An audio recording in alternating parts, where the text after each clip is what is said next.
प्रणाम। मैं रोहित वशिष्ठ विक्रम शिला IAS coaching institute 14 बीघा स्केस का छात्र आज आपके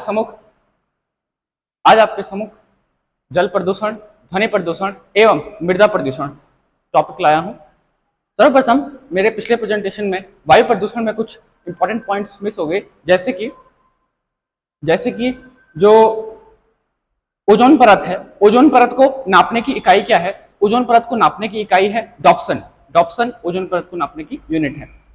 ऐसे ही एक क्वेश्चन था कि जो ओजोन परत है इसकी सर्वाधिक मोटाई कहां से कहां तक होती है? तो इसकी सर्वाधिक मोटाई 20 से 40 किलोमीटर या फिर 20 से 35 किलोमीटर तक की इसकी सबसे अधिक मोटाई होती है ओजोन की।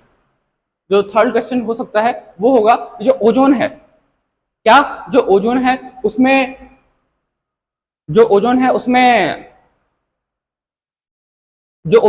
उसको यदि हम समुद्र की तलहटी पे यदि उसको संपीड़ित करें तो वो कितना उसके अमाउंट बनेगा, कितनी उसकी मात्रा बनेगी? तो उसकी अमाउंट लगभग 3 मिलीमीटर, केवल 3 मिलीग्राम या फिर मिलीग्राम बनेगी। और ये कुछ पॉइंट्स, और जो ऐसे ही और पॉइंट्स मिस हुए थे पिछली बार। यदि अब मैं आगे बढ़ूं अपने मेन टॉपिक की ओर, जल प्रदूषण या फिर वाटर पोल्यूशन। तो जल प्रदूषण सबसे पहले किसको कहते हैं? तो प्रदूषकों की उपस्थिति में जल की भौतिक, रासायनिक एवं जैविक गुणों में जो परिवर्तन होता है उस परिवर्तन को जल प्रदूषण कहा जाता है या फिर जल प्रदूषण कहते हैं। ये यदि मैं जल के बारे में केवल बात करूं तो जल को विभिन्न प्रकार में बांटा गया है, मुख्यतः 4 प्रकार में। जैसे कि एक होता है clean water, safe water, polluted water and contaminated water. Clean water या फिर स्वच्छ जल और सेफ वाटर या फिर सुरक्षित जल, इन दोनों को हम साथ में पढ़ सकते हैं क्योंकि ये दोनों ही जो पॉल्यूटेंट से फ्री रहते हैं और जो भी हानिकारक जीवाणु या कीटाणु होते हैं उनसे फ्री रहते हैं। कौन? क्लीन वाटर और सेफ वाटर, सुरक्षित एवं स्वच्छ जल, और ये स्वास्थ्य के लिए लाभकारी भी होते हैं। इसके बाद जो पॉल्यूटेड एंड कंटामिनेटेड वाटर, इनको हम साथ में पढ़ सकते हैं। Polluted water and contaminated water. जो पॉल्यूटेड वाटर होता है और कंटामिनेटेड वाटर होता है, इनमें हानिकारक विषैले रसायन पदार्थ मिले हुए होते हैं और ये मानव को रोगग्रस्त भी, यदि इस पानी का यूज किया जाए या पानी का पीने योग्य यूज किया जाए तो ये मानव को या फिर जीव जंतुओं को कई रोगों से ग्रस्त कर सकते हैं। जैसे कि इससे मलेरिया हो सकता है, इस पानी के सेवन से टाइफाइड हो सकता है, और जो भी गंदे पानी के सेवन से रोग होते हैं जैसे हैजा हो गया, मलेरिया, टाइफाइड हो गया, ये रोग इसके कारण हो सकते हैं। किसके कारण? जल प्रदूषण के कारण, सॉरी, पॉल्यूटेड वाटर पीने से या फिर कंटामिनेटेड वाटर के सेवन से। अब यदि मैं आगे बात करूं तो इसमें हम 3 टर्म्स पढ़ते हैं मुख्यतः जल प्रदूषण से संबंधित। एक होता है बीओडी या फिर बायोलॉजिकल ऑक्सीजन डिमांड, एक होता है बायोकेमिकल ऑक्सीजन डिमांड और एक होता है केमिकल ऑक्सीजन डिमांड। यदि इन तीनों को बताने से पूर्व मैं डिसॉल्व्ड ऑक्सीजन या फिर घुलनशील ऑक्सीजन के बारे में बताऊं या फिर घुलित ऑक्सीजन के बारे में बताऊं तो वो क्या होती है, डिसॉल्व्ड ऑक्सीजन क्या होती है?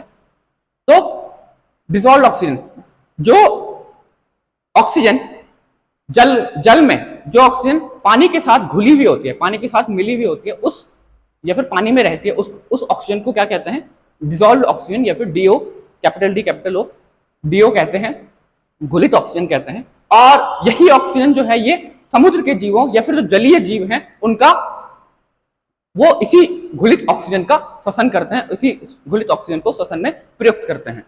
तो जो मछलियां होती हैं जो अपने गिल्स के द्वारा सांस लेती हैं, वो ऑक्सीजन, इस घुली हुई ऑक्सीजन, पहले तो पूरा पानी लेंगी गिल्स के द्वारा और फिर ऑक्सीजन को अपने शरीर में पहुंचाती हैं। कौन? मछलियां या फिर जो भी जलीय जीव जंतु होते हैं वो इसी डिसॉल्व्ड ऑक्सीजन को श्वसन के रूप में प्रयुक्त करते हैं। अब जो ये डीओ है ये बड़ा इंपॉर्टेंट पॉइंट है क्योंकि ये सभी, जैसे कि हमारे वायुमंडल में ऑक्सीजन जो है वो सभी जीव जंतुओं का प्राणवायु है, ऐसे ही जो जलीय परितंत्र में यदि देखें तो जलीय परितंत्र में जो डिसॉल्व्ड ऑक्सीजन है वो उनकी प्राणवायु है।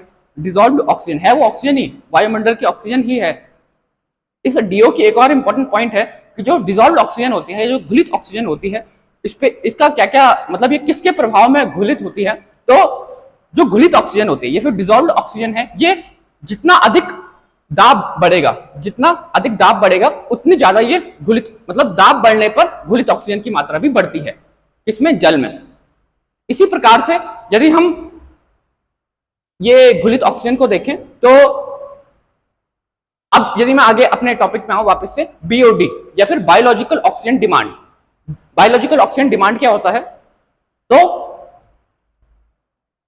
बायोलॉजिकल ऑक्सीजन डिमांड अर्थात जो जैविक अवशिष्ट हैं या फिर जैविक पदार्थ हैं, तो जो जलीय परितंत्र में पड़े हुए जैविक पदार्थों का, जब भी मैं ये जलीय प्रदूषण की बात कर रहा हूं या बीओडी की बात कर रहा हूं तो मैं जलीय परितंत्र की ही बात कर रहा हूं। जलीय परितंत्र में जो जैविक पदार्थ है, जैविक पदार्थ का अपघटन या फिर विघटन, जैविक पदार्थ का विघटन होने के लिए जितनी ऑक्सीजन की आवश्यकता होती है वो बायोलॉजिकल ऑक्सीजन डिमांड या फिर बीओडी या फिर जैविक ऑक्सीजन मांग कहलाती है। तो किसी भी समुद्री पारितंत्र है या फिर जलीय पारितंत्र है तो उसमें कोई भी जैविक पदार्थ यदि उपस्थित है, जैविक अपशिष्ट कोई भी उपस्थित है, तो जो विघटनकारी जो जीवाणु हैं या फिर बैक्टीरियाज हैं वो उसको विघटन करते हैं।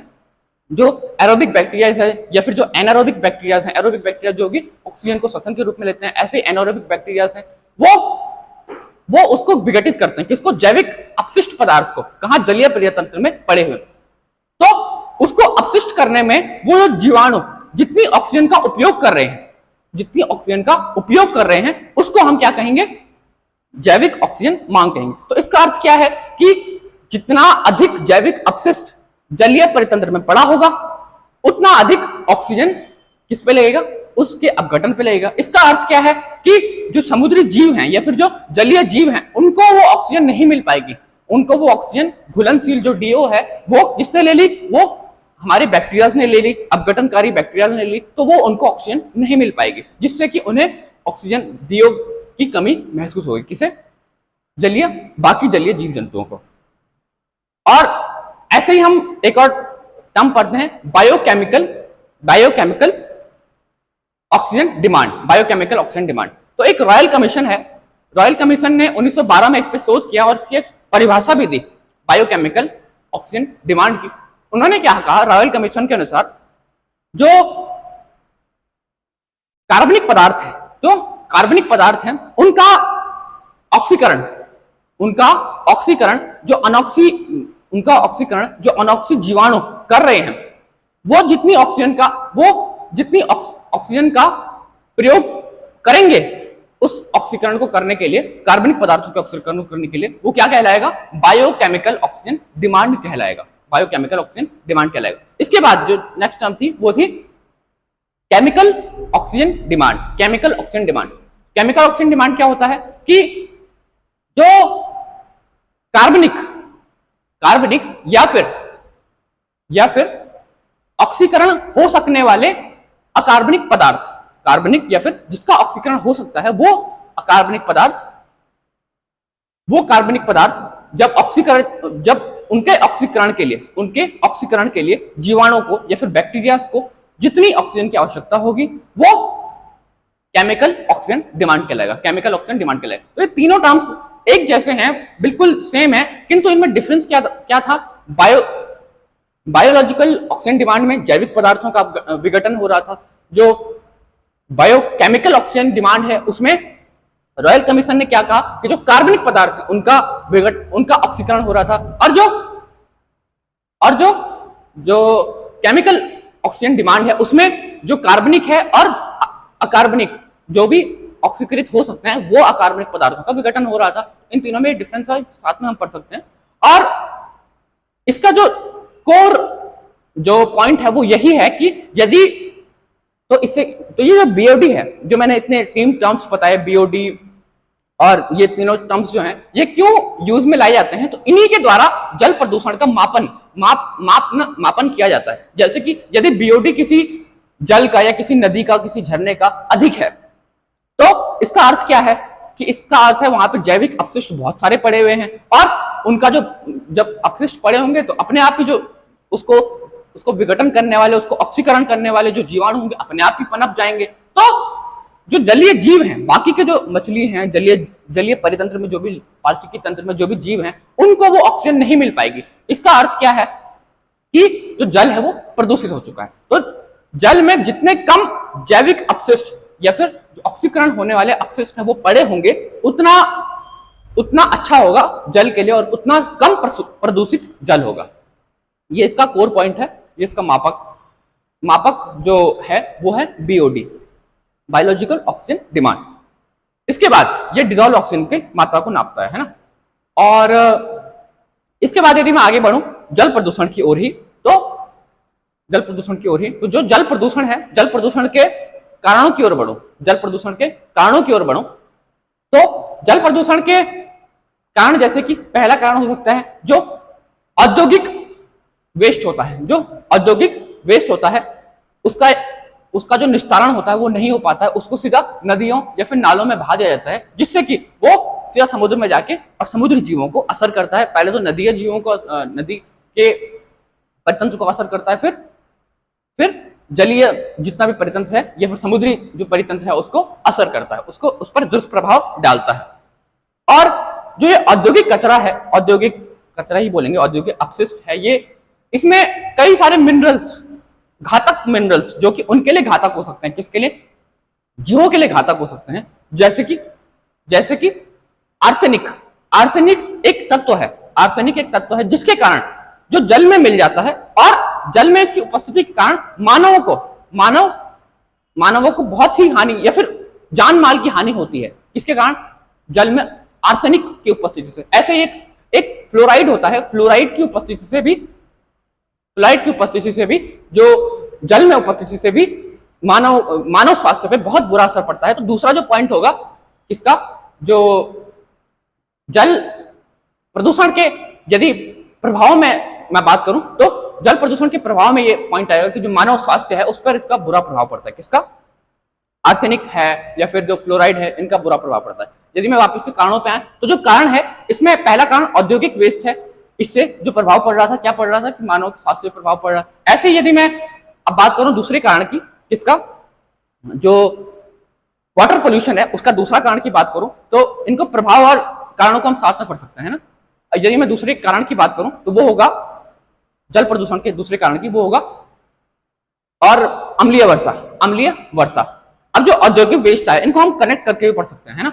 जो औद्योगिक वेस्ट आया उससे क्या होगा, उससे जो SO2 है, जो NO2 है, वो वायुमंडल में पहुंचेगी और जो वायुमंडल में जब बारिश आएगी तो वो अम्लीय वर्षा समुद्र में पहुंचेगी, जिससे कि क्या होगा, उस जलीय परितंत्र को नुकसान होगा और उसका दुष्प्रभाव सहना पड़ेगा। इसके बाद तो नेक्स्ट थर्ड पॉइंट इसका होगा जलीय परितंत्र का पर दुष्प्रभाव, जल प्रदूषण के कारण का तीसरा जो कारण है वो हो सकता है नेचुरल कारण या फिर प्राकृतिक कारण। प्राकृतिक कारण क्या क्या हो सकते हैं जल प्रदूषण के, होते हैं। पहला होता है जल प्रदूषण के प्राकृतिक कारण में ज्वालामुखी विस्फोट। जो ज्वालामुखी विस्फोट है उसके कारण वो नदियों में, आसपास के नदियों में या फिर आसपास के जो भी जल स्रोत हैं उनको ज्वालामुखी विस्फोट से जो इरप्शन निकलता है, उसका जो लावा निकलता है, वो उसको अफेक्ट करता है, उस ज्वालामुखी विस्फोट को के इरप्शन को, जो ज्वालामुखी विस्फोट का इरप्शन है वो उसको डैमेज करता है। ऐसे ही यदि मैं प्राकृतिक कारणों की बात करूं तो जैसे समय समय पर जो आपदाएं आती हैं, जैसे कि भूकंप है या फिर जो ये आपदाएं आती हैं, इनकी वजह से जो भी, या फिर जो सॉइल इरोजन होता है, मृदा अपरदन होता है, उसकी वजह से क्या होता है, ये जो सॉइल है ये किसमें मिल जाती है, नदी में मिल जाती है, जिससे नदी का कलर भी हम देखते हैं कि नदी का जो कलर हो गया मटमैला हो गया, तो वो जल अपने आप ही प्रदूषित हो चुका है। ऐसे ही जो सॉइल इरोजन हो गया या फिर भूकंप में जो भी मलबा होता है, मलबा जैसे कि कुछ भी रसायन होंगे, कुछ भी पेट्रोल होगा, कुछ भी, वो सब कुछ किसमें मिल जाएगा, नदी में मिल जाएगा। हम जानते हैं कि भूकंप पे कितने जान माल की हानि होती है, वो सब कुछ जल में मिल जाएगा और जल प्रदूषित हो जाता है उसकी वजह से। तो ये प्राकृतिक जल प्रदूषण के कारक है। जो प्राकृतिक जल प्रदूषण कारक है ये फिर भी समय समय पर, मतलब ये हर समय इसका प्रभाव नहीं पड़ता है, इसका प्रभाव जो होता है वो कुछ समय के लिए होता है या फिर अल्पकालिक होता है, जबकि बाकियों जो मानव जनित जो कारक हैं जो कि जल प्रदूषण करते हैं उनका जो प्रभाव होता है वो उनका प्रभाव बहुत अधिक समय तक पड़ता है। इसके बाद यदि मैं नेक्स्ट पॉइंट की बात करूं जल प्रदूषण के कारकों में, तो इसका नेक्स्ट कारक होगा कि नॉन बायोडिग्रेडेबल सॉलिड वेस्ट। ये क्या होता है? जो भी सॉलिड वेस्ट होता है, जैसे कि पॉलीथीन है, पॉलीथीन डिग्रेडेबल नहीं है, बायोडिग्रेडेबल है ही नहीं। प्लास्टिक है, प्लास्टिक बायोडिग्रेडेबल नहीं है। इसके कारण क्या होगा, जब जो पानी है उसमें जब ये पॉलीथीन मिलती है तो ये पॉलीथीन नालियों को बंद कर देती है, और कभी कभी जो नालियों को बंद कर, जिससे कि क्या होगा, वो पानी जमा हो जाता है। जब पानी जमा हो जाएगा तो वो क्या करेगा, वो पानी जमा हो जाएगा तो उससे मच्छर या फिर मच्छरों को उत्पन्न हो, मतलब उससे गंदगी हो जाएगी, गंदगी से मच्छर उत्पन्न हो जाएंगे और उससे हमें मानव स्वास्थ्य पे मलेरिया और इस प्रकार के जो डिजीज हैं वो फैलते हैं। किससे? जल के जमाव से। अब ये जल का जो जमाव है, इसमें एक और पॉइंट है कि जो जल का जमाव होता है इसके कारण जो ग्राउंड वाटर है, ग्राउंड वाटर भी इससे डैमेज होता है। तो इसके प्रभाव में हम सेकंड प्रभाव क्या पढ़ सकते हैं, जो ग्राउंड वाटर है उसका डैमेज होना, ग्राउंड वाटर का डैमेज होना मतलब उसका प्रदूषित होना, ग्राउंड वाटर या फिर भूमिगत जल का प्रदूषित होना। तो भूमिगत जल प्रदूषित हो रहा है किसकी वजह से? जो औद्योगिक कचरा, ये सभी प्रभावों को हम साथ में पढ़े। तो जो औद्योगिक कचरा है, जो जल का जमाव हो रहा है, उसकी वजह से जल रिसेगा, कुछ जल तो रिसेगा ही, तो वो जल किसमें मिल जाएगा? भूमिगत जल में मिल जाएगा। अब जो भूमिगत जल होता है उसका अगर निस्तारण भी हम करना चाहें, उसका निस्तारण बहुत ही खर्चीला होता है और ये संभव ही नहीं है, एक तरह से ये संभव नहीं है कि भूमिगत जल का हम निस्तारण कर पाए अभी तक। और यदि मैं आगे बात करूं, अभी तो हम नदियों का ही निस्तारण करने पे लगे हैं। जो नदियां हैं उनको जैसे गंगा नमामि गंगे योजना है या फिर विभिन्न योजनाएं जल प्रदूषण के लिए चलाई जाती है, इसके निस्तारण के लिए। और यदि मैं वापस अपने टॉपिक पे आऊं कि जल प्रदूषण के कारकों पे आऊं, तो वापस से इसका एक और इंपॉर्टेंट कारक है, वो है ऑयल स्पिल। ऑयल स्पिल क्या होता है? या फिर तेल अधिप्लाव। ऑयल स्पिल होता है कि जब जो समुद्र में जो परिवहन हो रहा होता है, समुद्र में जब तेलों का हम जानते हैं, जो प्राकृतिक कच्चा तेल है या फिर जो भी कच्चा तेल है, ये सब कुछ का अधिक आजकल तो बहुत ही अधिक मांग है कच्चे तेल की। हम जानते हैं कि जब रूस यूक्रेन युद्ध भी हुआ तो तेल पे कितना बड़ा, मतलब तेल कितना बड़ा एक टॉपिक बन गया था। तो इतना तेल का जो आयात हम करते हैं, है ना, और तेल का निर्यात, तो तेल एक बहुत ही बड़ा व्यवसाय का साधन है। तो जो ये तेल होता है, आप यदि आंकड़ों की बात करूं मैं, तो हर वर्ष लगभग 100 मिलियन टन जो तेल है उसका व्यापार होता है समुद्र द्वारा। और हर समय जो 6.01% जो तेल है वो रिसाव हो जाता है, होगा ही, इतना तो रिसाव होता है, 6.01% रिसाव होता है। और इस 100 मिलियन टन का यदि 6.01% निकालें तो वो लगभग 2 लाख गैलन आता है। 2 लाख गैलन जो तेल है वो हमारे हर वर्ष, प्रति वर्ष हमारे समुद्र में मिल जाता है। मिलना क्या, उसके समुद्र में रिस जाता है। और अब जो तेल है वो किस किस पे प्रभाव डालता है? यदि मैं प्रभाव की बात करूं, तेल की प्रभाव की बात करूं, तो यदि मैं उसके स्थानीय प्रभाव की बात करूं तो वो स्थानीय उद्योग पे किस प्रकार से प्रभाव डालता है? पर्यटन पे प्रभाव डालेगा, स्थानीय पर्यटन पे, और मत्स्य उद्योग पे प्रभाव डालेगा। यदि मैं उसके मानव स्वास्थ्य पे प्रभाव की बात करूं, इस तेल अधिप्लाव की या ऑयल स्पिल की, तो मानव स्वास्थ्य पे किस प्रकार से प्रभाव डालेगा? तो नेत्रों की जो क्षमता होती है देखने की, उसमें ये प्रभाव डालता है। और जो माइग्रेन होता है उसमें ये प्रभाव, वो करने की संभावना इससे बढ़ जाती है, वो होने की संभावना इससे बढ़ जाती है। इसके बाद ये जलीय परितंत्र में भी प्रभाव डालता है। जलीय परितंत्र में जो भी पौधे होंगे, जो भी समुद्री जीव हैं, समुद्री पौधे हैं, और जो प्रवाल भित्तियां होती हैं, कोरल लीव्स होती हैं, उनको ये प्रभाव डालता है। कोरल रीफ्स होती हैं, उनको प्रभाव डालता है। कौन? ऑयल स्पिल डालेगा, ये समुद्र में है। और यदि हम मैं इस ऑयल स्पिल के निस्तारण की बात करूं, जो ऑयल स्पिल है, इसके साथ साथ हम इसके निस्तारण की भी बात कर रहे हैं। ऑयल स्पिल के निस्तारण की बात करूं, निस्तारण अर्थात इससे बचा कैसे जाए, इसके बचाव की यदि बात करूं, तो जो ऑयल स्पिल है इससे कैसे बचा जा सकता है? इसके 4 जो विधियां हो सकती हैं, पहली भौतिक विधि, रासायनिक विधि, जैविक विधि एवं यांत्रिक विधि। भौतिक, जैविक, भौतिक, रासायनिक, जैविक एवं यांत्रिक। भौतिक विधि, फिजिकल मेथड। भौतिक विधि क्या होगी कि इसका दहन कर सकते हैं। जो तेल है ये तो ऊपर ऊपर तैरता रहेगा, है ना, तो इसका हम दहन कर सकते हैं, परंतु इसकी एक कंडीशन होती है कि इससे 98% जो ऑयल है इसका दहन हो सकता है फिजिकल मेथड से। 98% जो ऑयल है उसका दहन हो सकता है, किंतु उसकी एक कंडीशन है कि जो ऑयल स्पिल होगा, उसका जो ऑयल है उसकी जो मोटाई होनी चाहिए वो कम से कम मिलीमीटर्स में होनी चाहिए। 9 मिलीमीटर उसकी मोटाई होनी चाहिए, तब जाके उसका हम फिजिकल मेथड से दहन कर सकते हैं। किसका? तेल का। समुद्र में ऊपर से तेल का, जो तेल स्पिल, ऑयल स्पिल हुआ है, तेल अधिप्लाव हुआ है। फिर सेकंड मेथड है केमिकल मेथड। केमिकल मेथड तो डिटर्जेंट से, जो डिटर्जेंट्स होते हैं उनके माध्यम से, डिटर्जेंट्स के माध्यम से हम इस तेल को, तेल के, जैसे कि हम जानते हैं तेल, जो डिटर्जेंट होता है वो मैल को निकालने के लिए यूज होता है, तो इससे तेल भी, जो तेल भी इससे मतलब तेल भी इससे उड़ जाता है और तेल का भी इससे शोधन हो जाता है।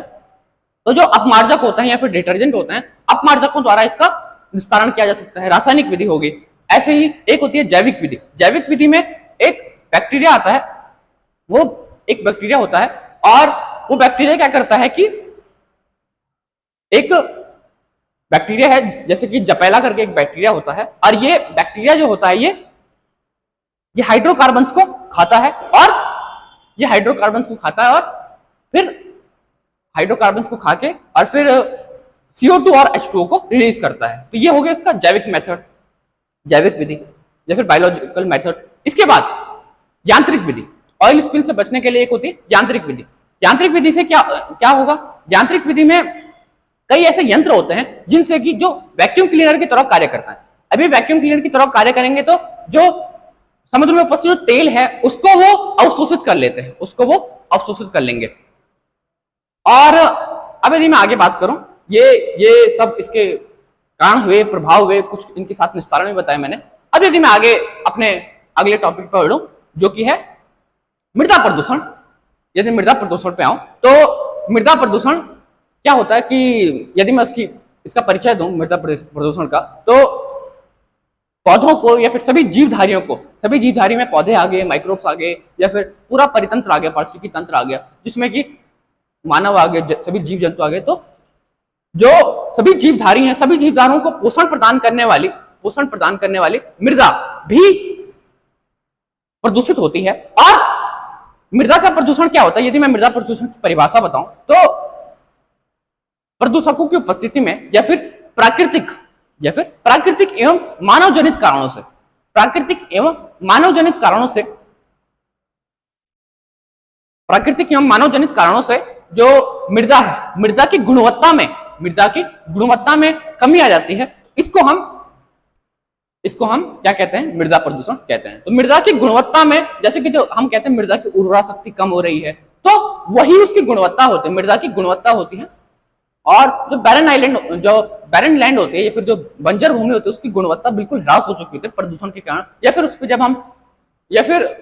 पर जब हम खेती नहीं करते हैं तो वो जो पोषक तत्व हैं वो सॉइल इरोजन के थ्रू या फिर इनके थ्रू बह जाते हैं नदियों में। अब यदि मैं आगे बात करूं सॉइल इरोजन की ही, तो सॉरी, जो मृदा प्रदूषण की ही, तो मृदा प्रदूषण के, यदि मैं मृदा प्रदूषण के कारणों की बात करूं कि मृदा प्रदूषण के कौन कौन से कारण होते हैं, तो मुख्यतः 2 प्रकार के कारण इनमें हम डिवाइड कर सकते हैं, मानव जनित कारण और प्राकृतिक कारण। प्राकृतिक कारण एवं मानव जनित कारण। प्राकृतिक कारण क्या क्या हो सकते हैं मृदा प्रदूषण के? पहला जो प्राकृतिक कारण होगा वो होगा वर्षा।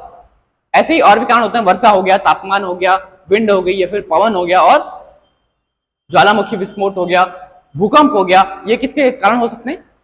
जो मृदा प्रदूषण के कारण हो गए। यदि मैं इसको विस्तार से बताऊं, जो वर्षा है, वर्षा किस प्रकार से प्रभावित करती है मृदा प्रदूषण को, मतलब मृदा प्रदूषण किस प्रकार से अंजाम देती है वर्षा। तो वर्षा में 2 इसके अंदर सब पॉइंट्स हम पढ़ सकते हैं। पहला होता है लॉस ऑफ मिनरल्स और सेकंड होता है सॉइल इरोजन या फिर मृदा अपरदन। पहला है लॉस ऑफ मिनरल्स। जब मृदा का जमाव हो जाता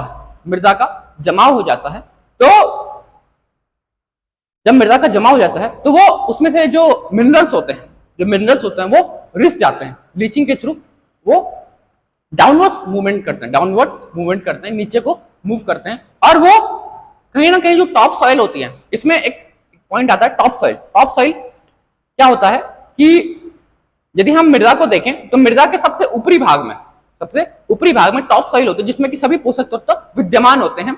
और जो टॉप सॉइल होती है ये कम से कम 4 फीट तक, जो अगर हमें जो वृक्ष होते हैं या फिर जो झाड़ियां होती हैं उनके लिए टॉप सॉइल कम से कम 4 फीट की होनी आवश्यक होती है, उनको उनकी वृद्धि के लिए, उनके विकास के लिए।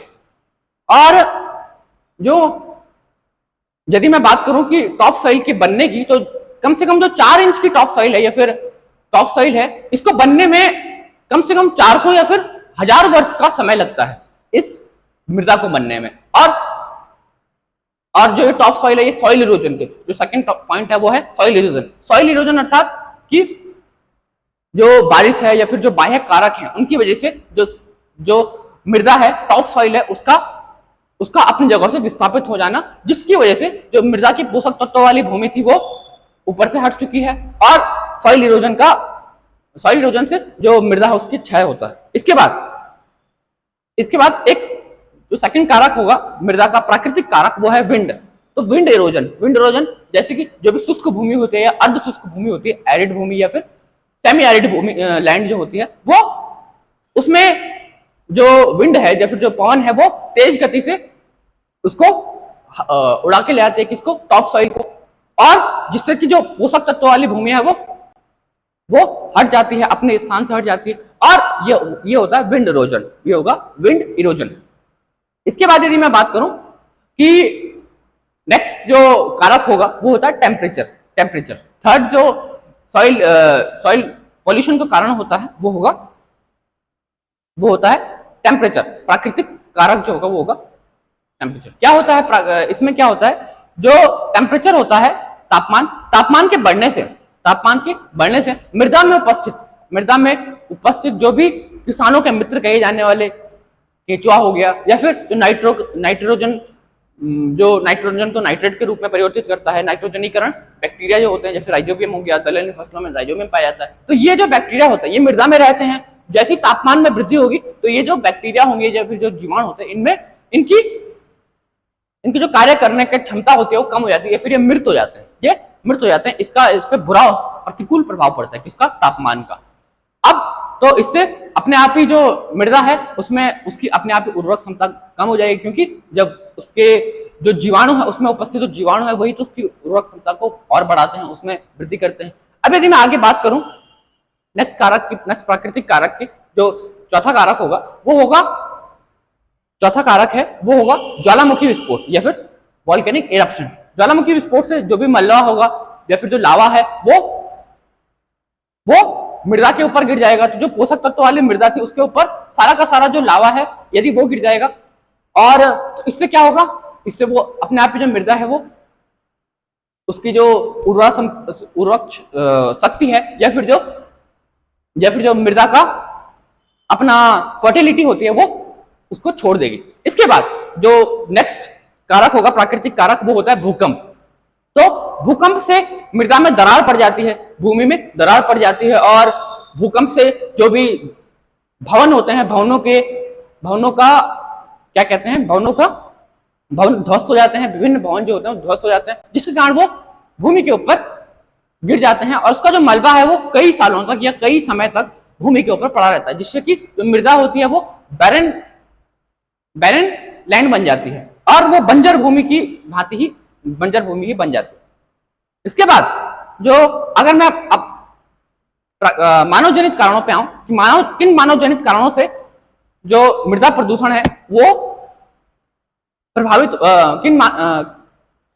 कौन से मानव जनित कारक हैं जो कि मृदा प्रदूषण करते हैं। तो पहला यदि होगा तो वो होगा कीटनाशकों या फिर जो पेस्टिसाइड्स होते हैं या फिर जो केमिकल फर्टिलाइजर्स होते हैं उनका प्रयोग, केमिकल या फिर रासायनिक उर्वरकों का प्रयोग। इसके बाद तो ये इसमें क्या होगा कि जो भी यदि हम रासायनिक उर्वरकों का या फिर कीटनाशकों का प्रयोग करेंगे तो इससे जो यदि हम उसका प्रयोग करते हैं तो उससे पहले तो जो मृदा में उपस्थित जो अच्छे कीट होते हैं, अच्छे कीट अर्थात जो उपज के लिए अच्छे कीट होते हैं, मतलब फसलों के लिए जो अच्छे कीट हैं, जैसे नाइट्रोजनीकरण बैक्टीरिया हो या फिर जो केंचुए हो गए, तो ये जो कीट हैं ये कीटनाशकों के द्वारा मारे जाते हैं, क्योंकि कीटनाशक विषैले होते हैं सभी कीटों के लिए, चाहे वो अच्छे हों चाहे वो बुरे हों। और इसके कारण क्या होगा, तो मृदा की उर्वरक क्षमता जो है वो कम हो जाएगी। और यदि मैं नेक्स्ट पॉइंट की बात करूं, सेकंड पॉइंट जो कि मृदा प्रदूषण को सेकंड कारक जो कि मृदा प्रदूषण करते हैं वो हो सकते हैं, सेकंड जो कारक होगा वो होगा मानवजनित कारक होगा। तो इसमें हो सकता है अपमार्जकों, डोमेस्टिक वेस्ट मटेरियल या फिर घरेलू अपशिष्ट पदार्थों, अपमार्जकों एवं सीवरवेज जो सीवर लाइंस होते हैं इनका प्रयोग।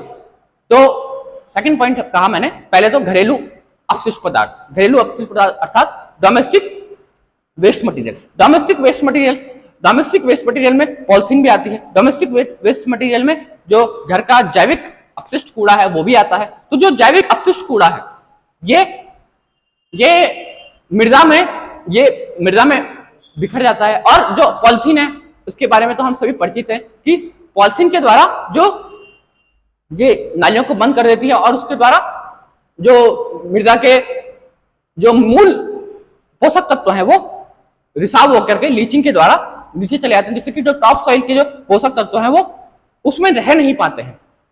इसके बाद जो सेकंड है वो है अपमार्जक अर्थात डिटर्जेंट्स के प्रयोग से जो मृदा है उसमें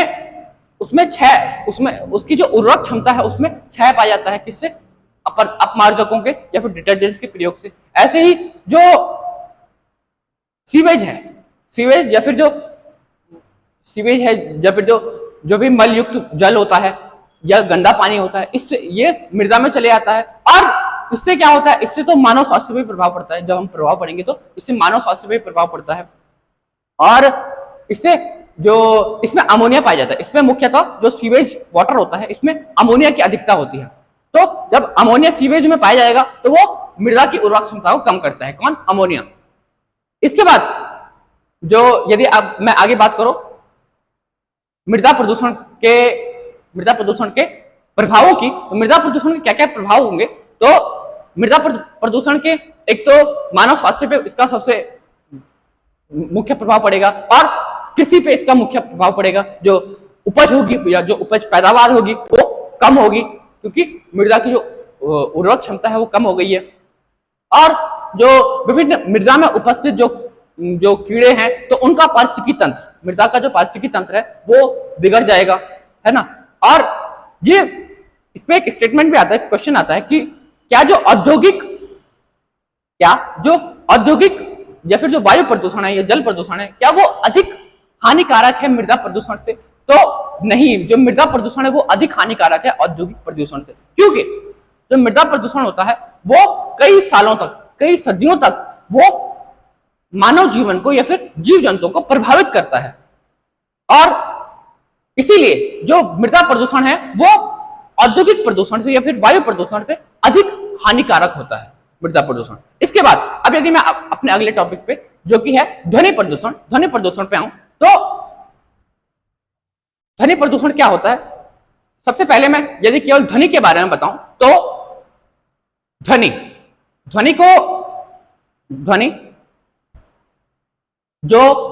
है, ध्वनि को डेसिबल में मापा जाता है। ध्वनि को किसमें मापा जाता है? डेसिबल में मापा जाता है। ध्वनि की इकाई डेसिबल है। और एक डेसिबल में कई आवृत्तियां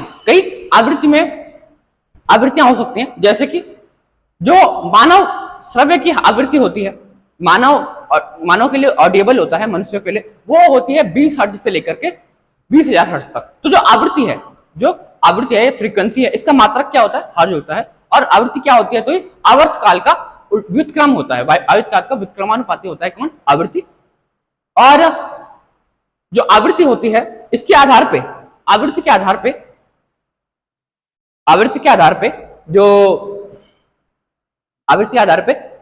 ध्वनि को 3 भागों में बांटा गया है, अल्ट्रासोनिक, इंफ्रासोनिक एंड ऑडिएबल। तो यदि मैं ऑडिएबल की बात करूं तो जो मानव कर्णों के लिए, मानव जो अपने कानों द्वारा सुन सकता है, जैसे कि 20 हर्ज से लेकर के 20,000 हर्ज तक की ध्वनि जो मानव सुन सकता है, इसको हम ऑडिएबल ऑडिएबल ध्वनि या फिर ऑडिएबल रेंज कहते हैं। और ये ऑडिएबल रेंज है। सेकंड जो आता है वो आता है अल्ट्रासोनिक। अल्ट्रासोनिक अर्थात इसके नाम से ही पता चला, अल्ट्रा अर्थात जो 20,000 हर्ज से अधिक की जो ध्वनि है या फिर जो ऑडिएबल रेंज से अधिक की जो ध्वनि है वो क्या कहलाती है? अल्ट्रासोनिक कहलाती है। और फिर आता है अल्ट्रासोनिक, जैसे कि जो विभिन्न जीव जंतु होते हैं वो अल्ट्रासोनिक जो ध्वनियां हैं उनको भी सुन सकते हैं। ऐसे ही एक आता है इंफ्रासोनिक। थर्ड जो है इंफ्रासोनिक जो कि ऑडिएबल रेंज से कम हर्ज की या फिर कम आवृत्ति की ध्वनियां होती हैं, वो होती है इंफ्रासोनिक। तो कई जीव जो होते हैं वो इसको सुन सकते हैं। जैसे कि जब भूकंप आता है, अर्थक्वेक आता है, तो अर्थक्वेक की दो वेव्स होती हैं, primary wave and secondary wave. तो उसकी जो प्राइमरी वेव होती है उसकी जो कंपन होती है या उसकी जो ध्वनि होती है वो कौन महसूस कर सकता है? कुछ जीव जंतु जो कि इस इंफ्रासोनिक ध्वनि को सुन सकते हैं, वो उसको महसूस कर पाता है। कौन? वो जीव जंतु, जैसे कि कुत्ते हो गया, बिल्ली हो गया या फिर चिड़ियाएं हो गई, ये इसको सुन सकते हैं। ऐसे ही अब यदि मैं आगे बात करूं ध्वनि से आगे कि जो ध्वनि प्रदूषण होता है, ध्वनि प्रदूषण की यदि मैं WHO की मानूं, यदि हम WHO की माने तो WHO के अनुसार 45 डेसिबल, WHO के अनुसार 45 डेसिबल से अधिक ध्वनि जो होती है वो ध्वनि प्रदूषण कहलाती है। और यदि हम भारत के परिप्रेक्ष्य में बात करें तो भारत में मुंबई और कोलकाता जैसे जो शहर हैं, मेट्रोपॉलिटन सिटीज हैं, इनमें ध्वनि की जो अमाउंट है, ध्वनि प्रदूषण की जो मात्रा है वो 85 डेसिबल से और 110 डेसिबल तक पहुंच चुकी है। और यदि रिपोर्ट्स की माने तो रिपोर्ट्स कहती हैं कि 75 डेसिबल की ध्वनि को अगर 8 घंटों तक लगातार सुना जाए तो जो मानव है वो अपनी श्रव्य क्षमता को खो सकता है और बहरापन जो होता है वो डेफनेस जिसको कहते हैं वो डेफनेस उसमें आ सकती है। अब यदि इसके आगे मैं बात करूं ध्वनि प्रदूषण की, तो ध्वनि प्रदूषण के जो कारक होंगे वो तो हम सभी जान सकते हैं। जैसे कि ध्वनि प्रदूषण के कारक क्या क्या हो सकते हैं? ध्वनि प्रदूषण के कारक जैसे कि जो भी औद्योगिक उद्योग होते हैं, उद्योग इसके कारक है। उद्योगों में चलने वाली जो भी बड़ी बड़ी मशीनें होती हैं उनसे ध्वनि निकलती है। और इसके बाद सेकंड जो होगा वो होगा माइनिंग के थ्रू। जो भी माइनिंग होती है, माइनिंग जब भी होती है तो उससे कई ध्वनि जो होती है प्रोड्यूस होती है। ऐसे ही तीसरा जो कारक हो सकता है वो हो सकता है ध्वनि प्रदूषण का जो भी पटाखे होते हैं। पटाखे जब दीपावली पे जलाए जाते हैं तो वो कई डेसिबल से अधिक, मतलब कई अधिक डेसिबल के होते हैं, जो कि मानक डेसिबल है उनसे कई अधिक डेसिबल के वो होते हैं, उनकी ध्वनि होती है। और इसके बाद और यदि मैं इसकी बात करूं, इसके कारकों की, ध्वनि प्रदूषण के और कारकों की बात करूं तो और जैसे कि जो परिवहन होता है, परिवहन निरंतर जो परिवहन चल रहा होता है, परिवहन जब भी जो हॉर्न्स होते हैं, ट्रकों के हॉर्न्स होते हैं या फिर जो विमान होते हैं, जेट विमान होते हैं, इनसे सबसे अधिक ध्वनि प्रदूषण होता है। और अब यदि मैं आगे बात करूं ध्वनि प्रदूषण के प्रभावों की कि ध्वनि प्रदूषण के क्या क्या प्रभाव पड़ते हैं, तो ध्वनि प्रदूषण के यदि मानव स्वास्थ्य पे बात करूं, ध्वनि प्रदूषण के कारण रक्तचाप में वृद्धि हो सकती है। रक्तचाप में वृद्धि, हृदयघात जैसी समस्या किससे उत्पन्न हो सकती है? जो ध्वनि प्रदूषण है इससे उत्पन्न होती है। बहरेपन की समस्या ये तो हम जानते ही हैं। और जो मानसिक संतुलन है वो इसके कारण बिगड़ सकते हैं। बल्कि इसकी हम एक परिभाषा भी पढ़ते हैं कि ध्वनि शोर की एक परिभाषा भी पढ़ते हैं कि शोर क्या होता है और संगीत क्या होता है। शोर एवं संगीत में जो शोर क्या होता है, जब भी कोई ध्वनि मानवीय मस्तिष्क की क्रियाओं को हस्तक्षेप करने लगती है तो वो शोर कहलाती है। शोर कहलाती है अर्थात वो अवांछनीय ध्वनि कहलाती है। जो भी अवांछनीय ध्वनि मानव मस्तिष्क की क्रियाओं में हस्तक्षेप करती है और उसका संतुलन बिगाड़ती है, वो क्या कहलाती है? वो शोर कहलाती है। और जो मानव कर्णों को मधुर लगता है वो संगीत कहलाता है, वो अपने आप ही संगीत हो गया। इसके बाद जो मेन पॉइंट पे यदि मैं आऊं तो ध्वनि प्रदूषण के प्रभाव पे आऊं तो ध्वनि प्रदूषण के प्रभाव एक तो एकाग्रता, मानव एकाग्रता भी पड़ता है, जो मेडिटेशन होता है वो इससे प्रभावित होता है। और जो यदि मैं पदार्थों पे बात करूं कि पदार्थों पे क्या असर पड़ता है, तो यदि अधिक बहुत अधिक हर्ज की यदि ध्वनि है या डेसिबल की अधिक ध्वनि है तो खिड़कियां जो होती हैं, खिड़कियों के जो कांच होते हैं वो फूट जाते हैं, या फिर इनसे भवने जो होते हैं वो हिलने लगते हैं केवल ध्वनि के कंपन से, ध्वनि के अधिक कंपन से। और यदि अब मैं मानकों की बात करूं, मानकों की, भारतीय मानकों की बात करूं, तो 4 प्रकार के क्षेत्रों में भारतीय मानक कार्य करते हैं। इसमें सबसे पहला है शांत क्षेत्र। शांत क्षेत्र क्या होता है? तो शांत क्षेत्र होता है जिसमें कि जो कि शिक्षण संस्थानों के अगल बगल का 100 मीटर का जो दायरा होता है वो शांत क्षेत्र होता है, या फिर अस्पतालों के 100 मीटर का जो दायरा होता है वो शांत क्षेत्र होता है, या फिर जो भी सरकारी अस्पताल हो गए, या फिर मतलब अस्पताल हो गए, या फिर शिक्षण संस्थान हो गए, या फिर जो न्यायालय होता है, न्यायालयों के 100 मीटर का जो दायरा होता है वो शांत क्षेत्र होता है। शांत क्षेत्रों में भारतीय मानकों के अनुसार कितना डेसिबल तक हम, अधिकतम कितना डेसिबल तक ध्वनि प्रोड्यूस की जा सकती है? तो यदि रात्रि के समय की बात करें तो रात्रि के समय में 40 डेसिबल, और यदि दिन के समय की बात करें तो 50 डेसिबल तक। रात्रि का समय रात के 10 बजे से लेकर के सुबह के 6 बजे तक, और सुबह का समय सुबह के 6 बजे से लेकर के रात के 10 बजे तक। तो रात्रि के समय केवल 40 डेसिबल और दिन के समय 50 डेसिबल। ऐसे ही जो दूसरा क्षेत्र आता है वो आता है शांत, पहला हो गया शांत क्षेत्र, दूसरा हो गया आवासीय क्षेत्र या रेजिडेंशियल एरिया। रेजिडेंशियल एरिया में क्या मानक है भारतीय मानक? तो भारतीय मानकों के अनुसार रेजिडेंशियल एरिया में दिन के समय में 55 डेसिबल तक की जो ध्वनि है वो अधिकतम ध्वनि प्रोड्यूस की जा सकती है, और रात्रि के समय में यही जो ध्वनि है ये 45 डेसिबल तक की ध्वनि प्रोड्यूस की जा सकती है। ऐसे ही तीसरा जो क्षेत्र होता है वो होता है वाणिज्यिक क्षेत्र। वाणिज्यिक क्षेत्रों में 65 डेसिबल तक अधिकतम ध्वनि दिन के समय में प्रोड्यूस किया जा सकती है, और रात के समय में 55 डेसिबल तक की ध्वनि प्रोड्यूस की जा सकती है। ऐसे ही चौथा जो क्षेत्र होता है व्यावसायिक क्षेत्र में दिन के समय में 75 डेसिबल तक की ध्वनि प्रोड्यूस की जा सकती है अधिकतम ध्वनि, और रात्रि के समय में 70 डेसिबल तक की ध्वनि प्रोड्यूस की जा सकती है। तो ये भारतीय मानकों के अनुसार है। और अब यदि मैं आगे बात करूं ध्वनि से आगे कि ध्वनि प्रदूषण को किस प्रकार से कम किया जा सकता है, ध्वनि प्रदूषण को किस प्रकार से कम किया जा सकता है, तो जो भी उद्योग हैं उनमें ऐसी मशीनों का उपयोग किया जा सकता है, जो कि ध्वनि प्रदूषण को कम से कम करती हों। और जो भी परिवहन में जो हॉर्न है उनकी जो डेसिबल है, हॉर्न की जो क्षमता होती है उसको कम किया जा सकता है। और जो भी उद्योग है, उद्योगों को शिक्षण संस्थानों से, ये भी जो शांत क्षेत्र में है, शांत क्षेत्र से कई मीटर दूर उद्योगों को लगाया जा सकता है, या फिर उद्योगों को शहरों से दूर लगाया जा सकता है ताकि ध्वनि प्रदूषण कम से कम हो। और क्या क्या किया जा सकता है ध्वनि प्रदूषण के लिए?